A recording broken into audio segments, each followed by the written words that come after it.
Good morning. Welcome back. 17 minutes after the hour. A new year means new regulations courtesy of big government. It just gets bigger and bigger here at the top ways the government plans to exert its power. The host of Varney and Company, Stu Varney. Stuart, let's start with calorie counts coming to restaurant menus. Yes, there is a move afoot to make all restaurant chains and food vendors post the calorie count. And vending machines. It will be popular.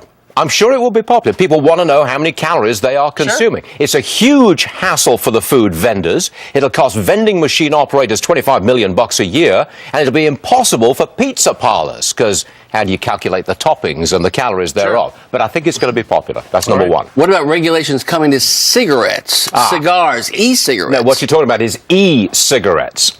Please, Mr. President, don't stamp on the best quit smoking product on the market. And I think that's exactly what the administration wants to do. The FDA wants to introduce rules on e-cigarettes to make them very similar to the treatment of tobacco products. Fees, marketing, that kind of thing will be tightly regulated. And I don't think that's a very good thing, because it's a good way of getting off cigarettes. Are they dangerous for you? I don't know. Well, you ingest nicotine, essentially. You get your drug fix of nicotine without the smoke. That's what they do. So you don't wind up with the tar. But you can get away from regular cigarettes by using those things. Okay. Yeah, but then it also might get young kids to think that it's okay to smoke. You know, all true. Period. All true. Number three, what about executives being forced to disclose their pay? Pure politics. Yes, this is part of financial reform, Dodd-Frank. They want the chief executive of the company to say, this is what I earned, and this is how much more it is than the average worker in my company. Huge problems with this.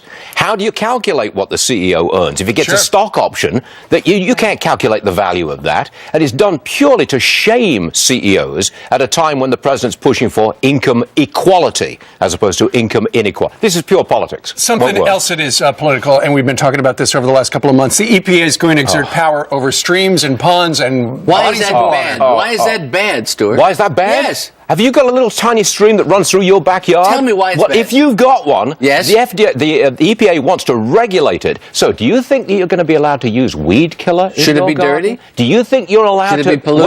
Wait a second. Just asking. Are you going to be allowed to use lawn fertilizer with a little stream running past? What if it pollutes? What do you mean pollutes? What if it pollutes? To these people, anything you put in that stream is going to pollute. It's the government taking control of your property. If you want that, Peter, go for your life. I hate it. Where's Brian? I'm so sorry. If you have a dirty stream, though, I don't want to come to your house. I have no dirty stream. He didn't want the streams that run through my property in upstate New York feed directly into the reservoirs which provide fresh water for New York City. Then I do not pollute. Then I look forward to being invited. Happy New Year. Thank you. Yeah, welcome. Stuart, thank you very much.